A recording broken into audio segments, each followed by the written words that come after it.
We're going to talk about totem poles, and they are found in the northwest of the upper northwest of the United States, but also into British Columbia, all the way up to Alaska. So that's the part of the world we're going to be talking about today. And I'm going to talk about mostly about one specific tribe of Native Americans, and their name is the Haida. They are, there were so many. Well, let me just show you instead of talking about it. There are so many tribes in that area, and they all carve totems, but they all have their own style. And so instead of trying to cover everything, I decided that I would choose these Native people because they are known as being the finest in the world when it comes to carving totems.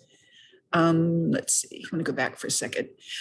I don't think you were in my Picturing America session when we talked about winter. We talked about winter hides and things like that. Native people on a whole did not have a written language. They would use pictographs and things like that. And so in that one, we were talking about what was called a winter count, and they would draw pictures to symbolize the important things that happened in a particular year. And so when after they did that and had the hide filled, you would be able to read this by starting in the center. And so for each symbol that you see, that stood for a different year, and you could get up to 100 or more of the symbols if they were small enough or if the hide was large enough. And totems are sort of like the same thing. They tell a story. They tell a story about a tribe, a family, a clan, a person's life. They tell about religious beliefs, and they tell about histories, and they tell about how things came to be. But when the Europeans first came to the western part of our country and saw these huge statues, they thought that those were supposed to be the Indians' gods. And so they very much looked down on that. And for a while, the Native people weren't allowed to raise totems anymore, but they were never religious. They were never worshiped. So we'd already talked about that. So we're going to get into the Haida people. They are, as I said, the best, considered the best. And they're divided into two clans. One clan is called the Raven, and the other clan is called the Eagle. And whichever clan you were belonging to, you would decorate everything that you had with symbols that stood for that clan. You can see here that on the left, there is a totem that is a raven totem. And then on the right, there's an eagle totem. And you can see that they didn't just decorate their totems, they decorated everything, even down to jewelry and tools and weapons and things like that. Here you see in the center, there is a war boat, and it's definitely a Raven's war boat. Those hats that you see, those are rain hats, and you'll see quite a few of those in the totems and on the people when I'm going through my slides. But they also did face painting that represented their clan, and as you can see here, they did lots and lots of tattoos. So tattoos all over aren't such a new thing after all. All right, so each of these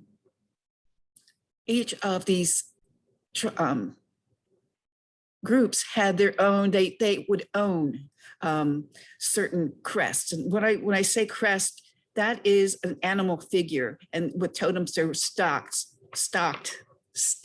up and down each other from the bottom to the top. So each section is called a crest. So the Raven, they belong to the killer whale, grizzly bear, black bear, hawk, moon, sea wolf, shark, and wolf. And the eagle crests were eagle, beaver, sea wolf, hawk, killer whale, raven, frog, and dragonfly. And you're going to see samples of each of these, and we'll learn what each of these things stand for. Here is one example where the Haida people are very unique when it comes to Native Americans, indigenous people. Usually with most tribes, they don't believe in owning the land. They feel like the land belongs to everyone, and they have this concept of sharing the things that they get. But the Haida people were very much landowners, and they were ruled by the wealthy. The more you owned, the more things that were of value that you had, the higher in society you were. There was, as I said, the raven and the eagle. Whatever you were was determined by the clan that your mother belonged to. So that was passed down from mother to child. And because you belonged to a certain clan, you were told where you could build your house, where you could go hunting and fishing. You would own certain stories and legends. You would own certain dances and songs and music. And as I said, tattoos and things like that. So they were very materialistic, I guess you could say. And the interesting thing is that if you were a raven, you could only marry an eagle, and an eagle could only marry a raven. So that was, I think, very, very unique. But they did have different classes. Their families were based on their ancestors. And when you had a family, which is going to be very different, when you have a family living in a house, the person who is the oldest, that has the highest rank, they're known as the family chief. And the family chief assigns the rest of the family members where they stand as far as rank and order, and they assign and have to be obeyed the family chief. Now you might say, why do you need a family chief? I will let you know that in a minute, but not only are there countless family chiefs, but there is one guy who's going to be the richest, the highest in importance, and he will be the town chief, and everybody has to listen to what he says. And if they comes where a war is about to happen, he would also be a war chief. The town chief is the head of the largest and richest family in the village, but he doesn't necessarily stay chief for his whole life. If something should happen that he loses his wealth, or he falls out of favor, then it goes to someone else. And chiefs are usually passed down by inheritance through the mother's line, which it seems that the women in this tribe hold a lot of influence and power. So what would happen if it's time for a chief, then they would choose the oldest sister of the chief's, the oldest son of the chief's sister. Now, this is why they need a family chief. This is the type of house that the tribe lives in, and it is called a longhouse. The longhouse can have an average of 30 to 40 people living inside that one house. That's why they need a family chief. There's usually about 10 people, 10 families, and the chief's house, because he's so powerful, he will have the largest house, and he can have up to 100 people living in that house. And they might even include slaves. Their houses always face the water. The main entrance was then facing the water. And this is pretty cool because they would have they would paint the front facade, and they would have an entrance way through this one totem. So that was very characteristic. They would have a smoke hole because they cooked in this long house, as you can see. Let me go back to it. So they had to have a smoke hole, and they would have very simple furniture. Along the sides, they had bunk beds. Above the bunk beds, there were storage shelves. below the bottom bunk, there would be holes that could be as deep as 2 feet where they would store food, and they would also use it to cool food that had just been cooked. Each family had their own fire pit, and to make things more private, not as crazy as having all those people living in one huge open room, they would hang mats that they wove from the ceiling. So that would give different living areas and some privacy, trying to keep the peace. So that's a little bit about who the Haida are. I want to now talk about this art form that we are going to look into today.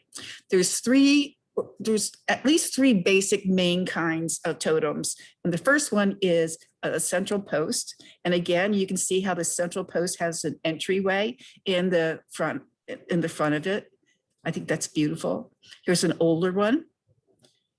And the totem will tell the story, the history of this family. So that's the main post. Remember, you owned your own myths and stories and things like that. You're proud of them, and you just use this to discuss what your family's all about.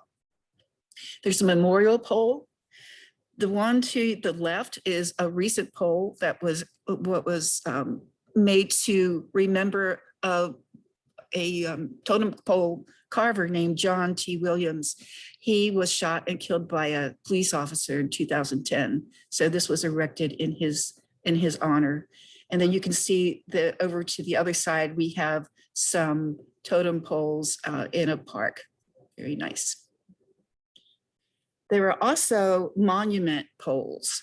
These were used to talk about a person who's passed away, to hold even some of his belongings. And also, for instance, the older one over to the left, that one was created to remember a child who died, and there were bones inside the totem as well.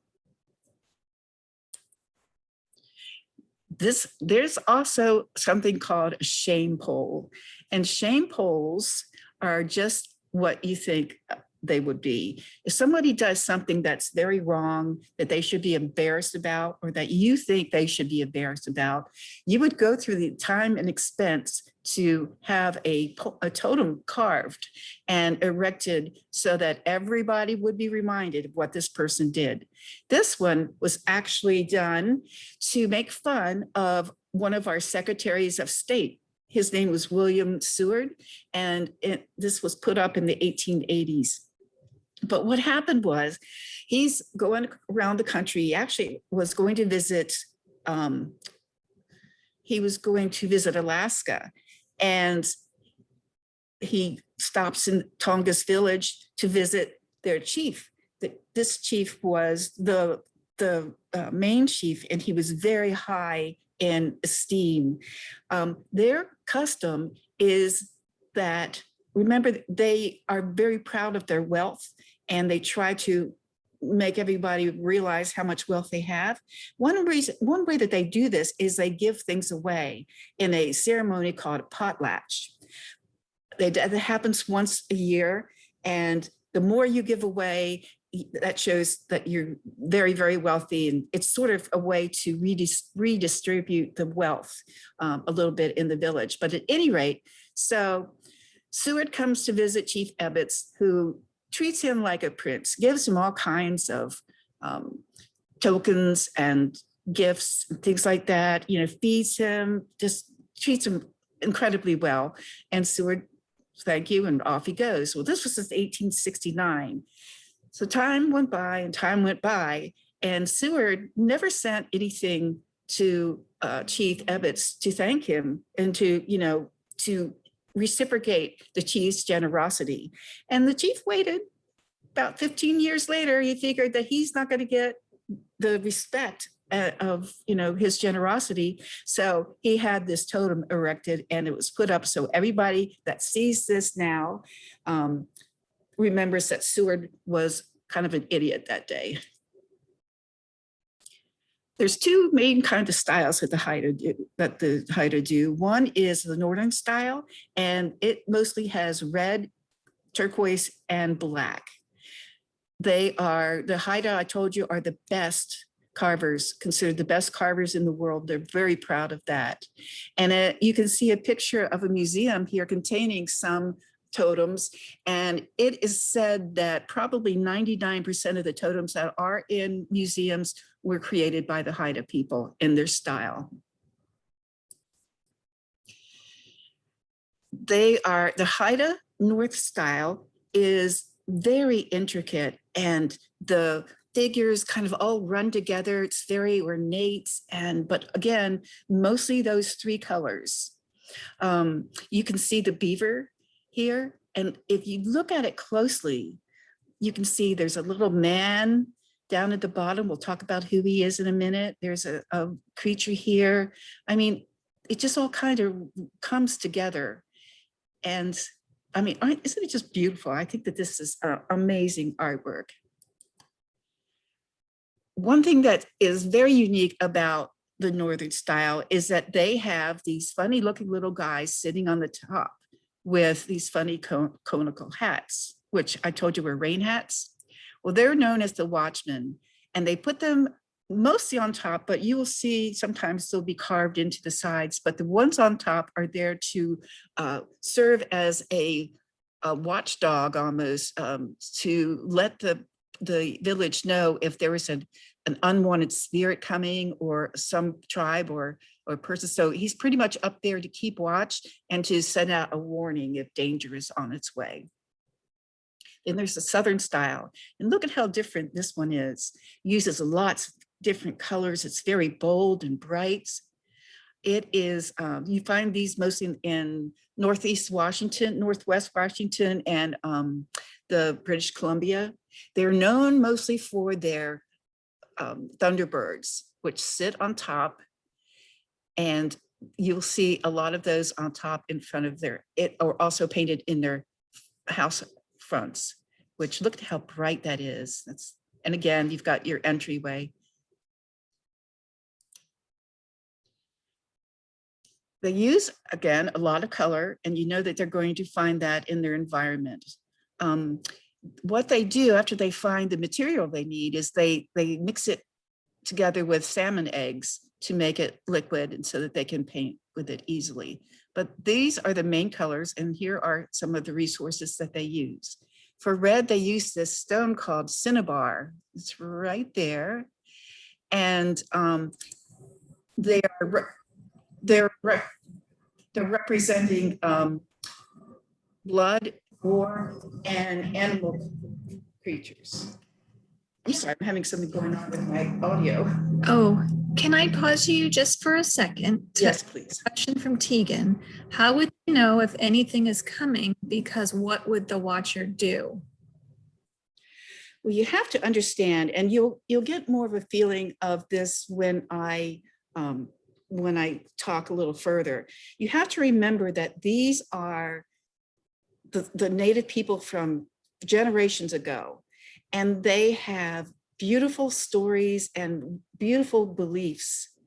And to them, symbolism is, for instance, I think that they would think that the Watchman's spirit, you know, it's all, they believe that everything has a spirit that can communicate.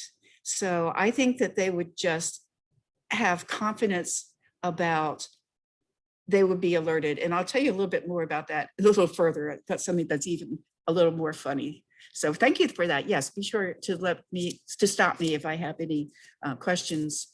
Can I stop you once more while we're there? When I had to step out just now, and Tegan has asked for more information on something. So Tegan, if you could ask at the end again what that was about, we would be glad to get you more information on that.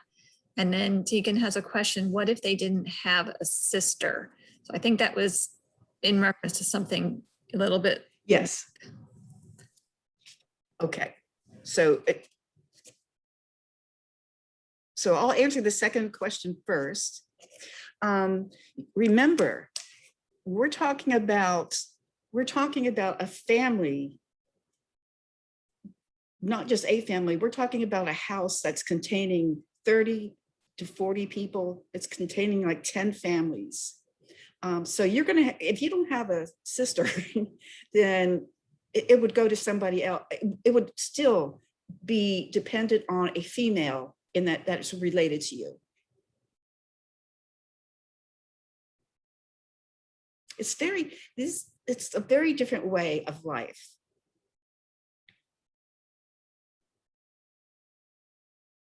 And of course, as you will see in the end, my very last picture, you're going to see that they still honor these traditions, but they're as modern as you and me.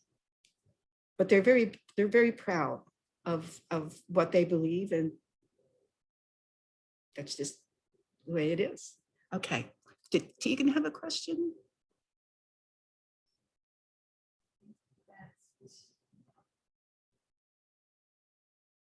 Okay, we good? All right.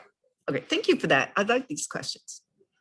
Okay, so there's cinnabar, that represents war and blood. And you will see when we keep looking at these that with the northern style especially, there's a lot of red used, and it's usually on the features of the animals. White stands for purity, peace, and death. And I didn't catch what they used to make white. I'll have to look into that. Blue is, look at this over here. If you see this kind of pyramid of blue over here, that is all salt. It's copper salt. And they will use that, mix it with the salmon eggs, and have their blue paint. If their story that they're telling with the totem contains sky or mountains or something like that, they will use the blue to paint that. If they are doing distant mountains, they will use purple, which they create using either huckleberry, or if they have red and blue paint already mixed up, they could just use that and create purple. Yellow they get from various places: clays, moss, roots, and cedar bark. Cedar bark is very important to these people. They use it to weave those mats in their hats and things like that. So that's a very important resource. The yellow stands for sun and light and happiness. Algae they get from either juicing up some grass or from the algae that's growing on the side of the trees or on the floor of the ground. It stands for trees and also for green mountains. And then black they get from, if you look at this little picture up at the top, that is a sulfur spring, and they're kind of stinky. If you've ever been to Florida, you'll know it if you're ever near a sulfur. And the black mud they use to stand for power. And here you can see this is a little tandem root that's used, excuse me, for some things as well, for the yellow. All right. Just take a minute though, look at this gorgeous eagle. Isn't that beautiful? Nice close-up shot. They certainly were very skilled at their carvings. Okay, now I'm going to tell you some stories. And also we're going to talk about what each of these crests, or for instance, that is an eagle crest. So that's what I mean, the one particular animal, that's what he's going to stand for. They can be as tall as 75 feet. And just like with symbolic words, they might only have 4 or 5 crests on top of each other, but it's telling an entire story. They're arranged from bottom to top, and whatever is on the top is the most important. Now, here again, you have to think about the fact that these are ancient beliefs. And so what each of these animals might represent, depending on what the story is that they're trying to tell, it might represent a supernatural being. It might represent a grandfather, a great-grandfather who happened to meet a supernatural being, like the spirit of the sky or something like that. And they would believe that because their ancestor met with this supernatural entity, that he was given maybe some powers or some privileges that would belong then to them, and they would want to make absolutely sure that that was included in their history, that everyone would see. So we're going to start first with beaver. You can always tell a beaver by the flat front teeth and the tail. Now, the beaver stands for being wise, building, being creative and artistic, determined, and has a strong sense of family. So for instance, if you were going to be telling about a person who is very creative and artistic, you might choose to include a beaver in that totem. Well, here's a story. Once there was a woman who wanted to take a swim and just relax. And so she came to a stream. Well, you can't swim in a stream because it's not deep enough. So what she did, she built a dam and stopped the flow of water so that it would be deep enough for her to go in and swim. So she swam and she swam and she swam and she swam. And she wouldn't get out. She would not take down that dam and she wouldn't get out. So the powers that be turned her into a beaver. And that tail that he's so well known for, well, you know where that came from? That came from the leather apron that she was wearing at the time. So that is the legend of Beaver.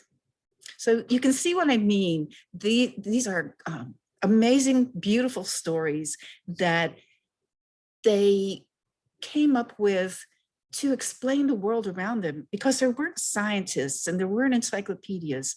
So they would notice things around them. They took such good care of nature, and they would come up with these stories. And some of these animals they respect so much, which you're going to find out when we talk about it a little bit more.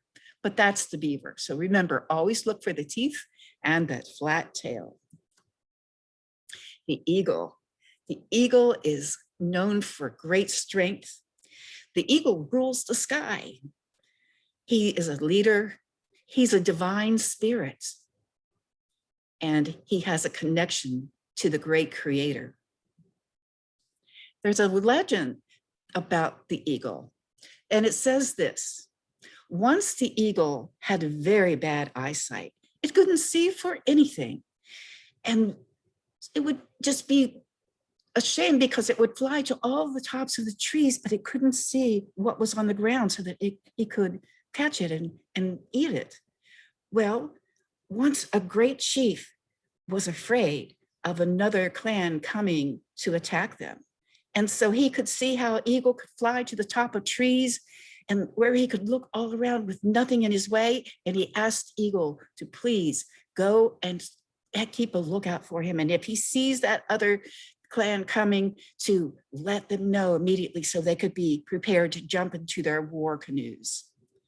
Well, eagle had to do what he was asked because it was a great chief, but he had a problem because he couldn't see a thing up on top of those trees. It just so happened that at that very time, a small little slug came inching at the eagle's feet. Now, the slug was small, but the slug had the greatest eyesight in all of the world. And the owl knew that. I'm sorry, the eagle knew that, so he thought, you know what? He talked the slug into trading eyes with him for just a little bit, because it was so urgent that he carry out the chief's wishes. So the slug, being a generous and kind creature, agreed, and they changed eyes. And now the eagle could see for miles and miles. He flew to the top of the trees and he watched and he watched. And sure enough, he caught the other people trying to attack. And because of his great gift of sight, he was able to save the chief's people. He was proud of that. But when it was time for the deal to be over, he wouldn't give those eyes up for anything. And so to this day, the eagle has great eyes and can hunt from behind the sky. But the slug, the poor slug, he's so blind that he has to go slower than ever because he can't see a thing in front of him. So that is the story of the eagle and the slug. You will notice these beautiful feathers painted in detail. This would be the Southern style. You can see each of those feathers, and it could be that there are a certain number of feathers there to stand for a certain number of times things happened. It's just, everything is so symbolic. The eagle is very revered in the native tribes, and eagle feathers, you have to earn it to have an eagle feather put anywhere on your tools or weapons or your headdress. Only the great chiefs can put it, you can remember pictures where you see this huge headdress that chief will wear, and they have all of these feathers in them. You can only earn them by being a great warrior or doing something to save people. But I love this story about the symbolism of an eagle's feather. The middle vein is this white part that runs up the middle. And the native people would say that this vein is symbolic of your walk in life. This is your whole path in life. It's larger here because you're young and you have energy. But as it progresses and progresses, we become older and weaker. Now, each of these little barbs, kind of little hairs on the side of the feather, those are important too. They're attached to the center barb, but they stand, each one stands for a different life choice that you're going to have to make. And important thing to know is that each of these are attached to the middle vein, which tells you that all of your decisions that you make through life is dependent on the walk that you take through your life. Here's the frog. The frog is very significant about letting you know when spring is coming. Here's a story about a frog chief who was minding his own business, and he came across a black bear. And the black bear had never seen a frog before. And he thought it was so ridiculous to see this little green thing hopping around that he thought, I'm just going to step on it and see what happens. And so he starts trying to stomp on this poor little green frog. Well, the frog escaped by hopping between the bear's legs. And the frog chief ran back to the village and told all the other frogs in his village what had just happened. What a big, huge, black, scary thing with big claws on its teeth, tried to step on him. And all the other frogs were so scared that they immediately packed up and they left the island for good. And they hoped that they would never see another bear. Frog is a sign to these people of when it's time to put away the winter activities and to get ready for a new spring. Some of the oldest nations believe that the frog announces the end of the winter dance season. And it says that when the last snowflakes of winter touch the ground, they turn into frogs. And then when people see the frogs, they know that there's only 6 more weeks until the salmon come back to the rivers and summer begins. This is something that I told you there will be something else I'm going to say. Well, how can that be possible? They typically will put frogs on house posts. In other words, on the totems that are attached to the house. They like to put frogs on those because they believed that the frog's presence on the totem would keep the house from falling over. And the owl. The owl is associated with death, but he's also known, just as we know and think of an owl, as being very wise. And then we have a salmon. Salmon is so important to these people. It's one of the main foods that they eat. And there was a story that tells of Raven and how Raven decided that he just wanted all the salmon he could hold. He wanted a lifetime supply of salmon. So he rolled up the stream with all of the salmon in it, all of the water. He rolled it up just like a giant carpet, and he tucked it under his wing like a carpet roll, and he flew away. But water is really heavy. It was too heavy for him. So he would fly a bit and his wings would ache and his talons would get weak holding that huge roll. And so he would have to land in a tree to rest. And each time he stopped to rest, a little bit of that stream escaped and a little bit of those fish came out. And there would be a small part of a stream with salmon. Well, he'd take off and fly again, get tired and have to stop again. And sure enough, when he stopped, a little more of that stream escaped, and a little more of those fish came out as well. And there the stream was even longer than before. Well, this continued and continued until he was all out of water and all out of salmon. The Beaver people wanted to stop him. He was just about time, he had about half of it left to go. And so the Beaver people gnawed down the tree, and that stopped the salmon, and all the rest of the stream could escape. And that's why there are such long streams, so much water, and so many salmon all over their area. So the salmon stands for being a provider. It has a good instinct. It's very dependable. And many of the different clans share using the salmon. It's not exclusive. And I think that's because it's so important to everyone, because it feeds all of the clans. Now here's the bear. They certainly had a whole different relationship with bears than we have, because if we see a bear, we're deathly afraid, and we just don't want to do that. But they really respected bears. One thing they liked about bears is that, well, they felt that we share a lot of characteristics with a bear. The bear, a mother bear takes care of her cubs and keeps them near, and just the way that mothers do, human mothers do. We keep our children near and watch out for them, protect them. He's known as the protector of the animal kingdom, and he's the most powerful coastal animal, and they call him elder kinsman. And they treat him, if he comes around their village, he is a welcome guest. They were not afraid of them. And it was a very amazing thing that when one was killed, they would get the body, they would bring it inside their longhouse, and they would take eagle down. Now, I told you how important eagle feathers are to the native people. The eagle down are the light, fluffy little feathers that are underneath the long ones to keep the animal warm.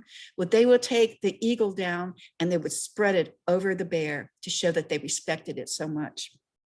The legend says, here goes another one of these stories, that the First Nation had a daughter, and the daughter fell in love with a bear, and she married him. And it just so happened that that he was actually the great bear chief, because you see, they believed that the animals had chiefs just the way that people did. So she had 2 bear cubs born to her, and she was from then on known as Bear Mother. And this is what they use to explain why bears and humans are so close to each other. And now we have a raven. Raven is the trickster. Raven is always getting in trouble, always trying to do something to cause things. They tell us stories because they want to teach the children the difference between right and wrong. So he's always getting into trouble. He's always trying to figure out how to, get one on over other people. But he also symbolizes change in life, creativity, and humor. And it was said that he discovered mankind in a clamshell. Now we have the Thunderbird. The Thunderbird was believed to be a caller of rain, that when he blinked, lightning would flash from his eyes, and when he flapped his wings, thunder would roll. And so he was very, very powerful. And most successful of the families and chiefs could use the Thunderbird in their crest. It wasn't just something anybody could use. Now you can tell the difference between a Thunderbird and an eagle, because if you look on top of his head, it looks like he has some curled horns, whereas the eagle just has the ears. So that's the story of that. The legend goes that once the people in the Northwest were starving, and they asked the Thunderbird to help them, which he did. And as a consequence, he said, because I've helped you, you must, if you are going to use my crest, I must always be on the very top of the totem. And so that's what they do. The whale. The whale is known as a helper of people, and to help people if they're helpless or if they're wounded. They believe that if they are standing on the coast and they look out and see a whale coming up to breach, coming up to, do all these things that people love to see when they're whale watching. Well, they believe that that is the soul of someone that you loved who died, and they're coming back to try to communicate with you. He's a symbol of kindness, intelligence, and compassion. And he is also, the orca is known for romance, a symbol for romance, because they mate for life. The native people, they pay attention to the animals around them, and they knew the ones who mated for life and the ones that would, have a different partner each year. And they really respected the animals that would mate for life, such as the wolf. The wolf stands for perseverance, intelligence, and success. And he's known for his intelligence, and he's thought to be the most supernatural when it comes to powers. There's loyalty, success. He heals humans that are sick. He's a teacher, pathfinder, and a survivalist. Oops, sorry about that. So we are at my last slide. And these are the Haida today. These you can see, they when they have their ceremonies and their dances, they come dressed in their traditional clothing. The children are very proud of their heritage, and they do what they can to share it and to learn about it and represent it. And here you can see all the work that goes into trying to put a totem up on its right side. And they say it takes a village to raise a child. I think it takes a village to raise a totem. So, but at any rate, and then you can also see one of the war canoes. So they still enjoy and celebrate their traditions and their legends. And I love to hear about other cultures. I think it's just so exciting to learn how people think differently, and yet we're all still the same. So does anyone have any questions before we close up?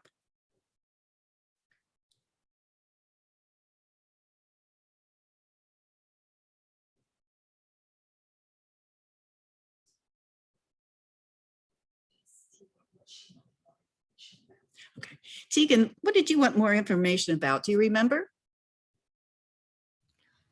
I meant just for like anything on the slides. You did what with the slides? Like anything on the slides that we could find anywhere. Oh, do you want to find more information? No, I was just wondering, like if we can see it anywhere. Oh, you want it to be recorded? We're recording it now, and I'm sorry to say that because I bumbled my way all the way through this. But yes, we are going to have this recorded, and I'm going to have Ms. Cares. Can you unmute and tell everybody how they can find that?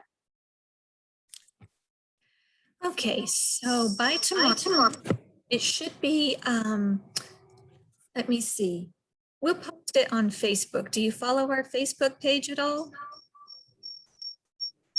We need a day just to download it and get it ready. And then if you look at the Greenwood Public Library's Facebook page, you'll see a link to it sometime tomorrow. Oh no, tomorrow's Saturday. I'll send it to her. I've got her email. Okay, yeah, we can send you the link right in your email. Would that be okay? Yeah, thank you. You're welcome.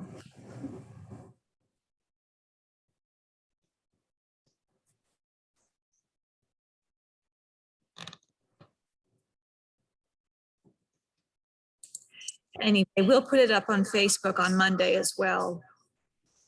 But you'll get it in an email sooner than that.